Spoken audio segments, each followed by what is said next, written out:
Olá, queridos estudantes da mediação tecnológica, tudo bem com vocês? Tudo maravilha? Como é que vocês estão? Estão acompanhando as aulas direitinho aí? Hoje a gente já vai para a aula 18.1, olha só, quase acabando essa segunda unidade. E aí hoje nós vamos tratar de um conceito de raça, racismo, etnia e América Latina, parte 1, né? Então, essa aula está dividida em duas partes, parte 1 e 2. E hoje a gente vai entender esse conceito de raça, que, olha só, é um conceito que não é mais usado, inclusive pela sociologia, pela antropologia, faz basicamente uns 70 anos aproximadamente que não se usa mais esse conceito de raça. Mas a gente vai entender que isso em um dado momento histórico no Brasil, principalmente aqui no Brasil, né? Isso foi trazido, usado aqui, né, esse conceito, para gerar inúmeros outros preconceitos, né? Então, inclusive preconceitos estruturais. Então, essa aula de hoje é muito importante a gente entender, né, como é que o colonialismo, né, quando vieram, quando a gente estuda na história aquele período colonial, né, visto sempre pelo olhar do colonizador, né? Então, quando a gente pensa nesse período histórico, nesse dado período histórico do colonizador que chegou aqui e olhou para os povos tradicionais, né, para os povos originários que aqui já estavam, né, e consideraram povos, inclusive, sem cultura, né? Então, essa visão etnocêntrica, ela trouxe sérios, né, acarretaram sérios prejuízos que até hoje são enfrentados, inclusive, pela população negra no Brasil. Então, entender esse processo histórico é muito importante. Então, a aula hoje é uma aula que ela tem um contexto histórico um pouco denso, né? E ela lembra em alguns momentos da aula de história, porque a gente se remete muito a essa parte histórica. Mas vocês vão entender como é que surgiu esse conceito de raça, essa questão do preconceito, né? Essa questão do olhar de que quem tem cultura ou não tem cultura, ou a cultura superior e inferior, porque os europeus trouxeram, vieram imbuídos de preconceitos, olhando os povos que aqui já viviam como se eles não tivessem cultura, ou que fossem povos não consideraram a cultura da qual eles tinham aqui. Então, tudo isso a gente vai ver agora na agenda de hoje. Eu dei alguns spoilers para vocês, olha só, mas a gente vai ver esmiuçado durante esse período dessa aula 18.1. Então, vem aqui comigo para o slide da agenda de hoje da nossa aula, né? Então, aqui, ó, raça, racismo, etnia, América Latina, parte 1, que nós vamos tratar hoje. Então, a gente vai falar os efeitos das teorias eugênicas no Brasil, né? O processo de colonização na América, a neocolonização, neocolonialismo. Aí você está dizendo, professora, quantas palavras aqui difíceis, mas a gente vai trazer o conceito de cada uma delas e vai abrir mais a mente de vocês, vocês vão entender com mais facilidade. E o que são essas teorias eugênicas, né, que está sendo falada aqui? Em que implicou, né, essas teorias eugênicas aqui vindas para o Brasil? Então, estudar e entender essas teorias raciais existentes hoje, né? Elas têm, né? Então, para entender essas teorias, hoje, em pleno século XX, a gente precisa se remeter ao século XIX, né? Fazendo um retrocesso histórico, num período em que as definições de raça são categorizadas em superior e inferior, civilizado e não civilizado, né? Muitas das teorias raciais existentes nesse período, elas surgem com a justificativa, né, para a dominação do europeu, do homem branco, né, que exercia essa dominação que era exercida sobre os outros povos, né. Então, aqui, essa breve introdução, ela traz exatamente esse período do processo de colonização na América. Olha só, o que a gente vê aí são os povos originários aqui, ó, né? E aqui a gente vê essas embarcações, possivelmente dos europeus, chegando, né, ao continente. Então, o que foi esse processo de colonização, né? Então, vamos entender aqui. A partir do século XV, os europeus, eles lançaram-se à exploração do mundo, né? Então, franceses, ingleses, espanhóis, portugueses, no período das grandes navegações. Nessa época, as diferenças entre os grupos humanos, com base no fenótipo, que é o conceito da biologia que define o conjunto de características físicas de um ser vivo, estava associada aos interesses econômicos e políticos das elites das metrópoles, né, das grandes metrópoles, né? Então serviram também como critério esses fenótipos, esses aspectos físicos, eles serviram como critério para justificar a exploração das populações nativas da Ásia, da África, da Oceania e América pelos povos colonizadores que aqui tiveram, que eram os europeus, que eram eles espanhóis, ingleses, franceses, portugueses e outros, né? Então, para justificar essa exploração, né, e subjugar esses povos que nativos, né, povos originários, né? Então, para o europeu justificar essa exploração, esses interesses econômicos e políticos, eles precisaram justificar, né, toda essa exploração através dos aspectos físicos desses povos, do fenótipo, da questão biológica, né? Dizendo que eles eram mais atrasados, que eles eram selvagens, né? Que eles não eram civilizados. Nesse contexto todo que a gente apresentou aí, as diferenças físicas, elas foram utilizadas, olha só, como rótulo qualificativo, indicativo e suposição de superioridade, diferenciando quem? Colonizadores e colonizados sobre a premissa do etnocentrismo, né? Então, aqui a gente vê, quando a gente pensa no que é etnocentrismo, só para vocês lembrarem, né?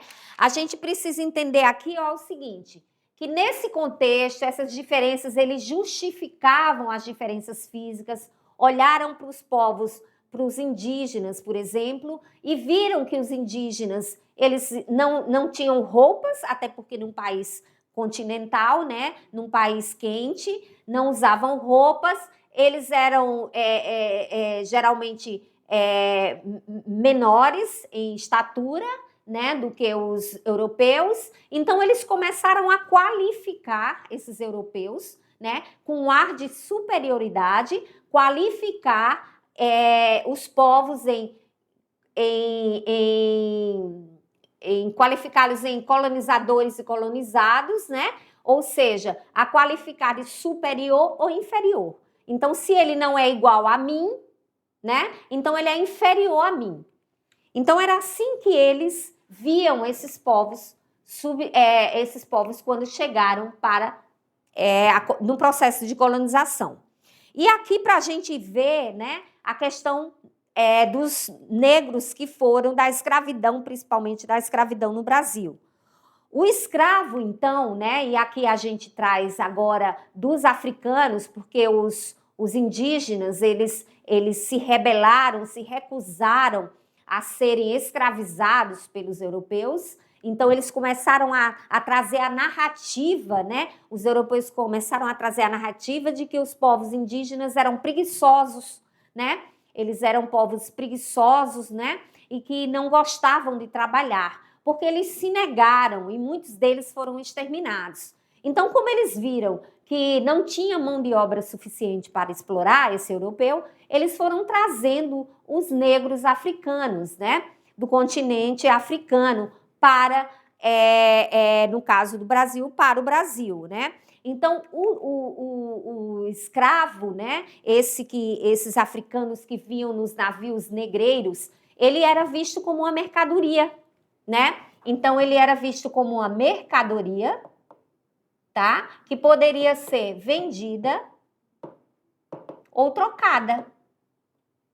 tá? Então não eram vistos nem como gente, nem como pessoa, mas como mercadoria que poderia ser vendida ou trocada. E uma mercadoria de grande valor, porque eles eram usados para o trabalho pesado, né? Todo o trabalho era feito pelos negros, né? Então, uma mercadoria que era cara, né? Então, aqui, o colonialismo e o precedente dessa colonialidade, né?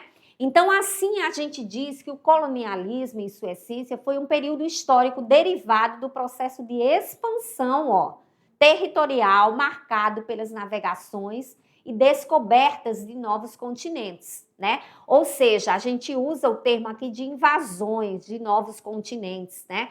Contudo, esse processo configurou a dominação de determinados países sobre outros, né?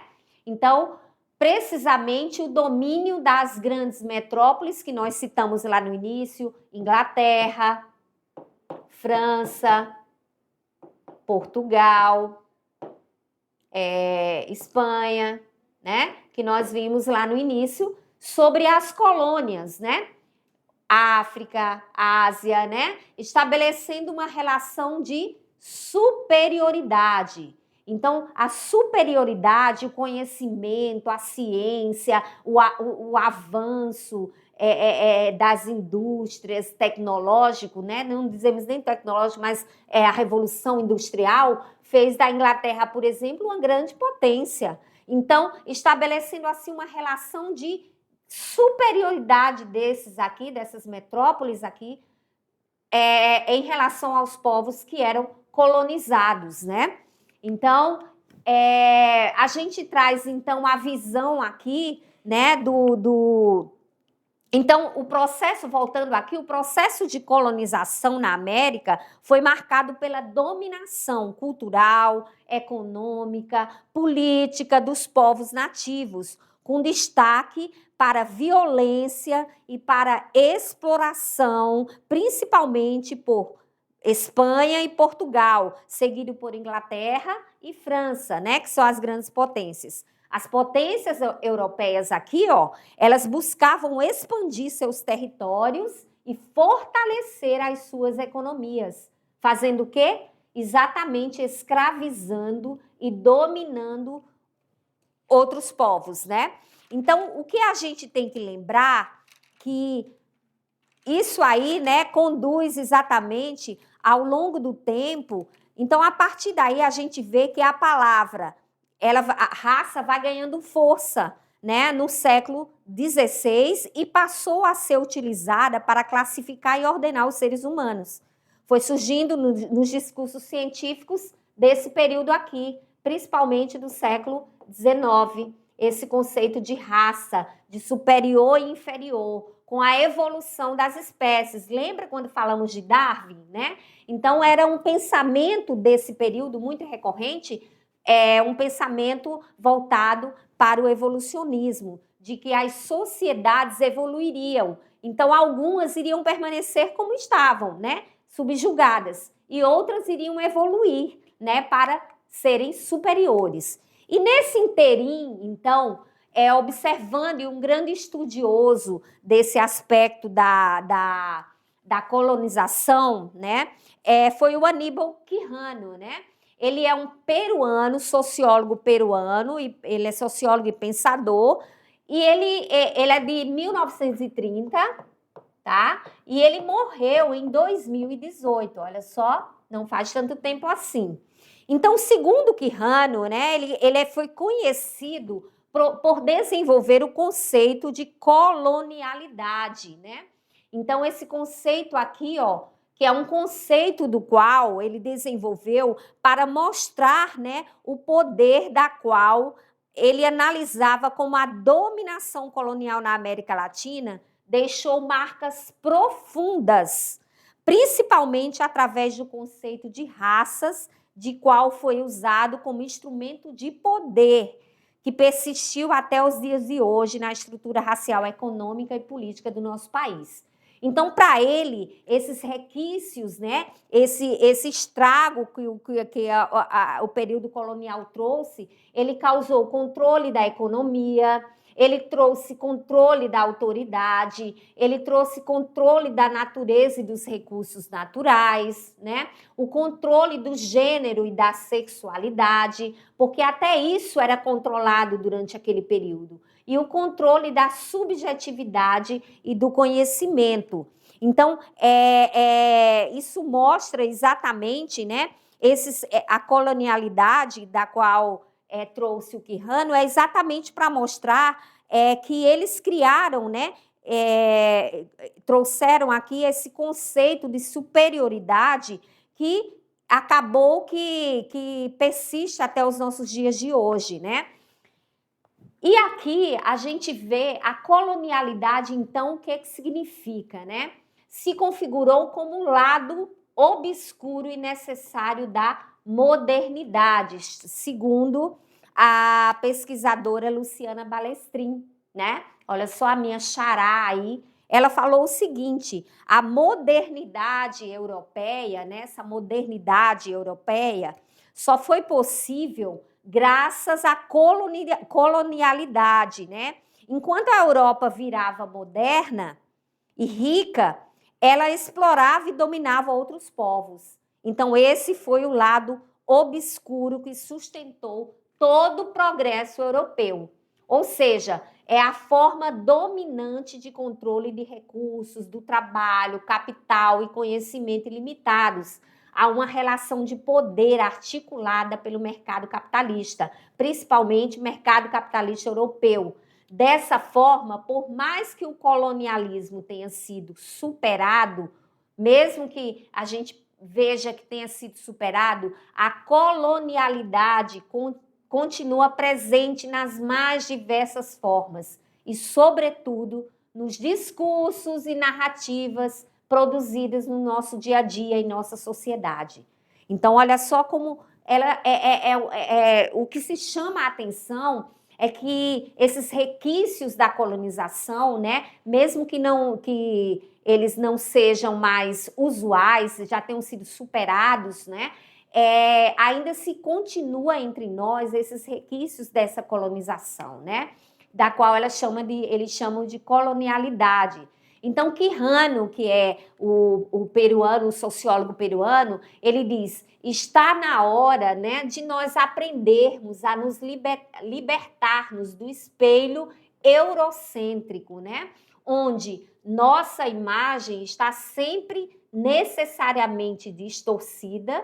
Portanto, já é hora finalmente de deixar de ser o que não somos, né? Então, o que ele quis dizer com isso? Que chegou o momento de parar da gente querer copiar os europeus, né? E de medir o nosso valor com base neles. Devemos olhar para nós mesmos como nossos próprios olhos e reconhecer principalmente a nossa identidade. Identidade, tá? Então, a gente precisa reconhecer a nossa identidade, a nossa cultura e nosso jeito de pensar e parar de viver segundo os padrões que não são nossos, né? Então, tem muitas vezes, vindo aqui para mim, né? Vindo aqui comigo, o que Quijano quer dizer que a gente muitas vezes valoriza, né? E muita gente fala, o que é melhor é o que se tem em tal país, né? O Brasil, eu estou saindo do Brasil porque o Brasil está com muita violência, como se em outros países não houvessem violência, né?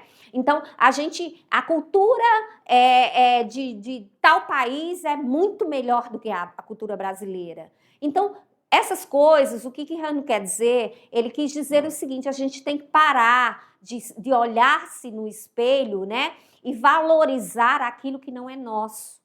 A gente precisa valorizar a nossa cultura, a nossa identidade, né? E a gente precisa olhar para o espelho e nos reconhecermos como agentes de uma cultura rica, né? Sem querer estar todo o tempo se remetendo ou querendo ser um europeu. né? Então, isso está muito ainda presente. A gente vê como as pessoas dão valor, querer tudo trazer para a linguagem, às vezes, morando no Brasil, tudo quer falar de uma forma que não é a nossa língua. Ah, põe o nome de tal cafeteria. Cafeteria, um exemplo aqui, cake, né? Então, coffee break, né? Por que a gente não valoriza também a nossa língua, né? Então, é isso que Quijano quer dizer. É preciso a gente olhar, né? Olhar a nossa cultura, olhar a nossa identidade, nos reconhecermos como um povo rico, né? Diverso, né? E não nos olharmos como o olhar do europeu. Então, voltando aqui para o nosso slide, então, a gente vê que o neocolonialismo, exatamente, ele gerou isso, né? Então, ele foi uma nova forma de dominação que aconteceu principalmente no século XIX e XX, tá? Então, o que foi isso, professora? Então, denomina-se, então, neocolonialismo o processo de dominação política e econômica instituído pelas potências capitalistas emergentes, né? Como o Reino Unido, Arábia e Bélgica, também Estados Unidos, Prússia, França e Itália. Sobre quem, né? Sobre os povos africanos, a Ásia, Oceania, e ao longo do século XIX, início do século XX, aconteceu exatamente esse processo neocolonial.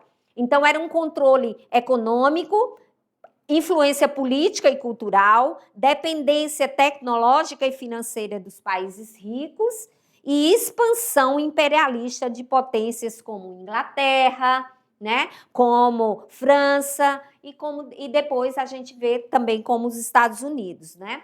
Então, esse neocolonialismo, né? Então, dentre os países que se lançaram à conquista neocolonialista, o mais bem sucedido aqui, ó, foi a Inglaterra. Como a gente falou, foi na Inglaterra que começou a Revolução Industrial, né? Então, ela estava basicamente muito mais aparelhada, né? Então, essas grandes potências, elas estavam mais aparelhadas para lançarem-se nessa conquista, né? E colonizarem novos povos, a qual foi capaz de fundar um verdadeiro império, olha só, colonial. E sem espanto, com a industrialização inglesa no século XVIII, grandes empresas se constituíram e monopolizaram a produção. Por isso que a Inglaterra se tornou essa grande potência, né? Que tinha grandes impérios coloniais, né? Conquistou. Como resultado, todo o continente africano ele foi conquistado, exceto a Etiópia e a Libéria. Já na Ásia, apesar de toda a resistência, não foi diferente. Mesmo eles resistindo bravamente, a abertura dos mercados chineses teve seu início com a Guerra do Ópio e terminou com o Tratado de Pequim. O que foi, então, essa Guerra do Ópio, né? Quando a gente fala nessa Guerra do Ópio, a gente vê o seguinte, ela aconteceu porque a Inglaterra queria continuar vendendo drogas na China para ganhar dinheiro, tá? E a China, ela quis impedir, mas acabou derrotada e obrigada a abrir seus portos e ceder territórios, como principalmente o território de Hong Kong. Olha só? Então, tudo era por interesses econômicos e políticos. Então, nessa guerra toda, terminou o quê? Com o Tratado de Pequim, responsável por abrir 11 outras colônias chinesas, né, mercados chineses, bem como aumentar as vantagens dos comerciantes estrangeiros. Então, mesmo a China lutando bravamente para que a Inglaterra não vendesse ópio para os chineses, porque estava tornando uma população viciada em droga, a Inglaterra entrou, né, bravamente, a Inglaterra entrou para lutar exatamente com os chineses nessa guerra do ópio. Logicamente venceu, porque estava muito melhor aparelhada, e acabou que eles injetaram ópio na população chinesa tornando, inclusive, tomando, inclusive, o território de Hong Kong. Então, mediante o processo de colonização, né, desse neocolonialismo, surge a palavra decolonialidade, né? O que é isso, né? O conceito de colonialidade, ele surge como uma proposta, tá vendo? Para enfrentar a colonialidade e o pensamento moderno, tá? Esse conceito de decolonialidade aqui, ó, ele surge para enfrentar esse pensamento, enfrentar a colonialidade e o pensamento moderno. A colonialidade ela é considerada como caminho para resistir e desconstruir padrões, conceitos, perspectivas impostas aos povos subalternizados durante todos esses anos, sendo também uma crítica direta à modernidade e ao capitalismo, tá? Então, é importante a gente entender que a decolonialidade é um movimento intelectual, político, que nasceu na América Latina, e Aníbal Quijano, que nós mostramos aquele peruano, ele foi o que formulou o conceito, né? Então, esse conceito aqui é exatamente é um movimento intelectual que busca libertar, né, o pensamento e a sociedade das amarras do colonialismo europeu. Então, essa palavra aqui vem exatamente para trazer uma libertação do processo de colonização europeia, tá? Então, a partir daí, a gente começa a pensar também que durante esse período, né, surgiram várias teorias, né? E teorias principalmente voltadas para a teoria da superioridade da cultura ou inferioridade dela, dos povos, né? E as teorias eugênicas que surgiram e também essas teorias tiveram influências, inclusive aqui no Brasil, durante a década de 30, né? A gente vê aqui, né, para tratar essas questões das teorias eugênicas, a gente vai entender primeiro o conceito. O que são essas teorias eugênicas, né? Então, as teorias eugênicas, elas foram muito vigentes no século XIX. Essas teorias, elas usavam principalmente a biologia e a ciência. Olha só, ela foi desenvolvida pelo inglês Francis Galton, né? Que vale salientar, ele buscou muita influência de Charles Darwin, do pensamento evolucionista, e olha que curiosidade, ele era primo do Charles Darwin.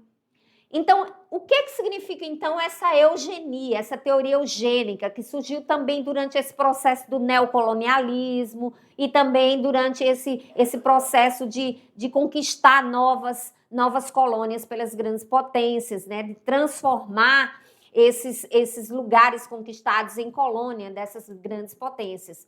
Então, eugenia significa bem-nascido. Como assim?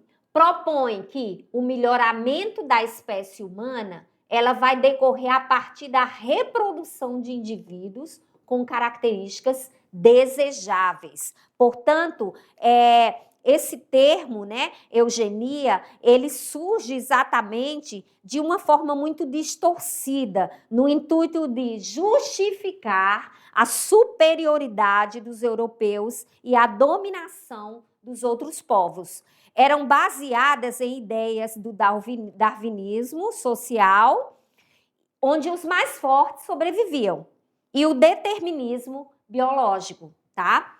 Então, aqui a gente vê, então, como era feita ou justificada ou explicada essa teoria da eugenia. Isso nos faz lembrar muito da época da Segunda Guerra Mundial, durante o período ditatorial dos governos ditatoriais na Alemanha com Hitler, né? Onde Hitler explicava a questão da raça pura, da raça ariana. Então, só essa raça pura e ariana que iria constituir um Estado soberano, né? Um Estado sem mistura de raças. Então, aqui, esse conceito, eles traziam exatamente essa ideia, né? Através de estudos feitos por um médico criminologista, o Lombroso, né? O Cesare Lombroso, onde ele era um italiano do século XIX e ele ficou famoso por explicar o crime através da biologia. Então, ele começou a estudar dizendo exatamente o seguinte, né? Que ele acreditava que as pessoas elas já nasciam criminosas, com características criminosas. E por isso ela podia ser vista nas características físicas dela. Como?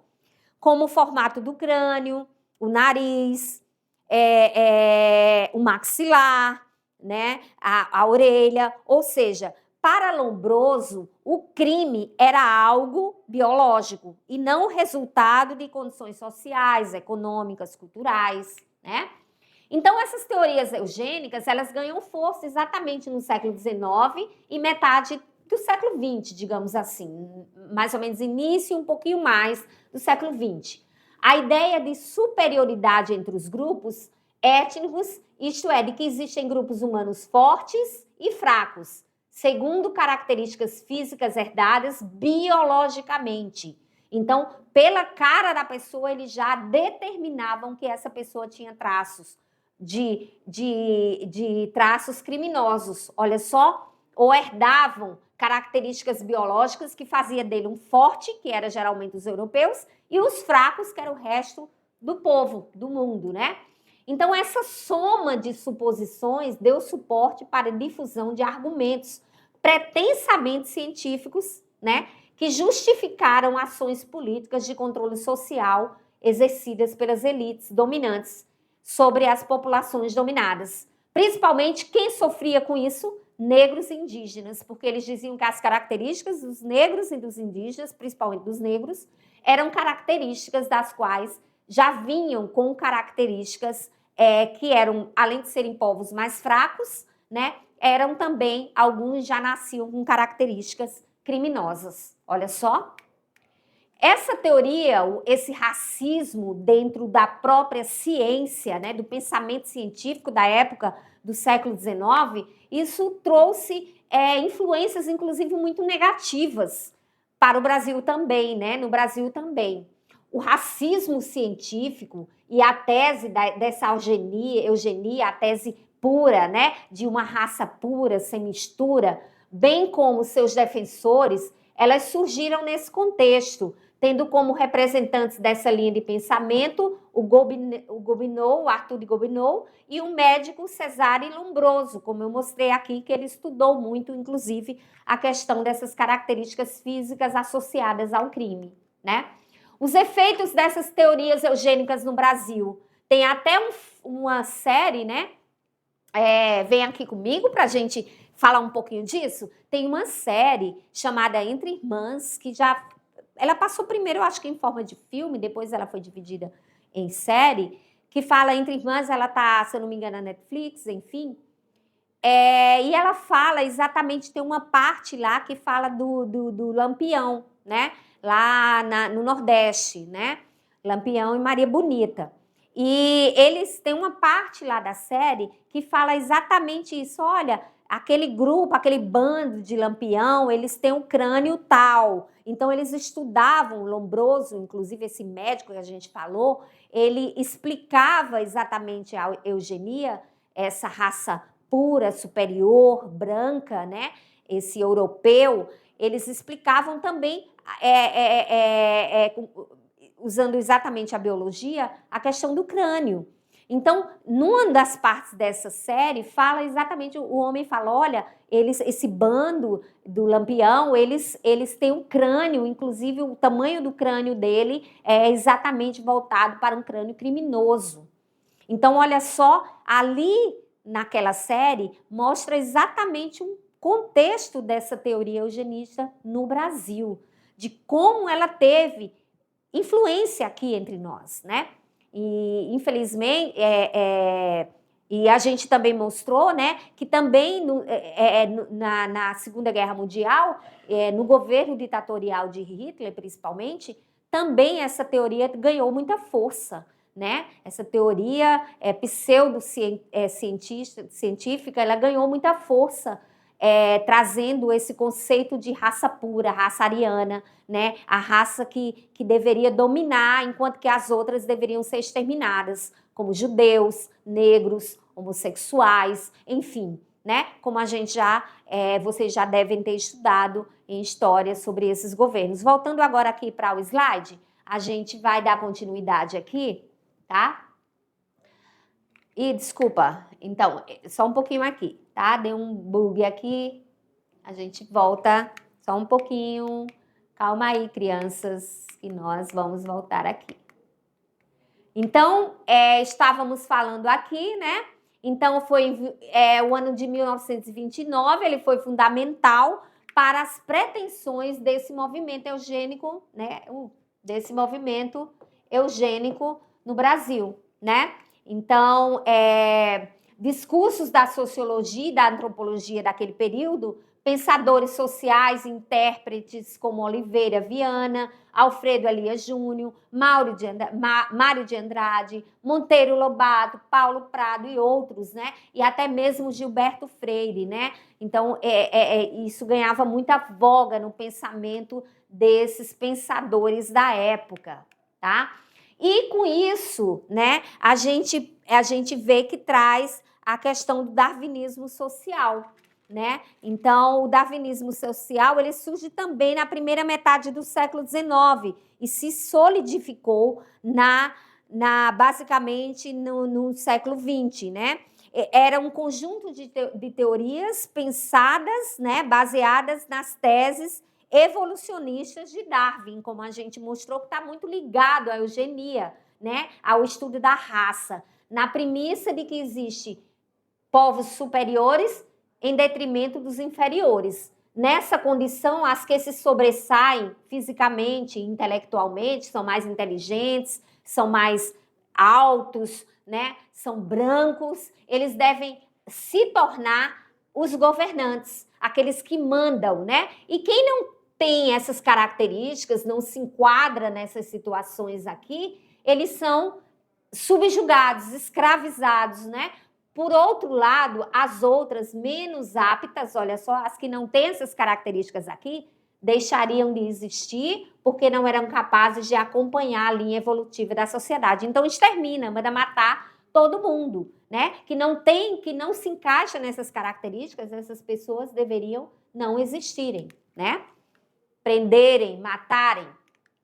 Então, o darwinismo social, em virtude de ser uma teoria que se considera a sociedade em raça superior e inferior, a chamada superioridade racial, o darwinismo social, que tem também como base ideias nacionalistas, que consistem em um pensamento preconceituoso e racista, né? Deste modo, acreditava que se os europeus eram tão bons dominadores, esse fato decorria de a sua raça ser superior às demais. Então, a gente vê aí o preconceito, né? E é um pensamento preconceituoso e racista, porque quem não se encaixava nas características físicas do europeu, né? Consequentemente, não era considerado um povo bom, né? Era inferior, quem não se encaixava era inferior, deveria ser preso ou exterminado. E se os europeus, por serem tão bons, ter colonizado tantos lugares, né? Se eles eram tão bons assim, então eles deveriam dominar, de fato, né, os povos que foram colonizados. E aqui nós trazemos algumas pinturas mostrando exatamente a situação do negro, né, no período da colonização, no período da escravidão no Brasil, né? Aqui a gente vê uma negra amamentando um bebê branco, eram as chamadas amas de leite, né? Quando a mulher branca tinha o filho e não conseguia amamentar, então era chamada a escrava negra para amamentar, né? Um filho que não era dela, olha só. E aqui tem a subserviência, mostra exatamente aqui a subserviência do escravo negro, né?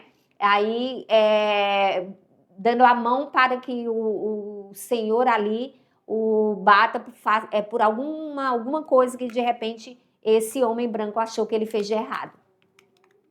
Aqui tem outra pintura mostrando um castigo, né, que é dado ao negro. Aqui também uma representação de um pelourinho feita por Debré, né? Essa pintura, ela mostra exatamente um negro sendo espancado em plena praça pública, mostrando para os outros que não devem seguir esse exemplo, tipo assim, não sigam o exemplo dele, que vocês também vai acontecer a mesma coisa. Olha só. E aqui, né, uma família guarani, né, de indígenas capturada por caçadores de escravos, né? Então essa família guarani, no mínimo fugiram porque se recusaram ao trabalho escravo e aí foi pego por caçadores de escravos. E por fim a gente mostra aqui uma loja de tabaco onde mostram os negros acorrentados ali, ó. Tá vendo? Aqui as correntes, eles andavam acorrentados para não fugirem, né? Para não fugirem. Então, aqui foi a nossa aula de hoje. E estão aqui as nossas referências aí, né? Que foram postadas. E eu agradeço desde já, foi uma aula densa, com vários termos, inclusive termos que talvez vocês não tenham ouvido falar, mas que trouxe hoje uma aula mais histórica, né? Mas foi importante mostrar, né? Exatamente essas teorias racistas e que até hoje elas estão ainda, né?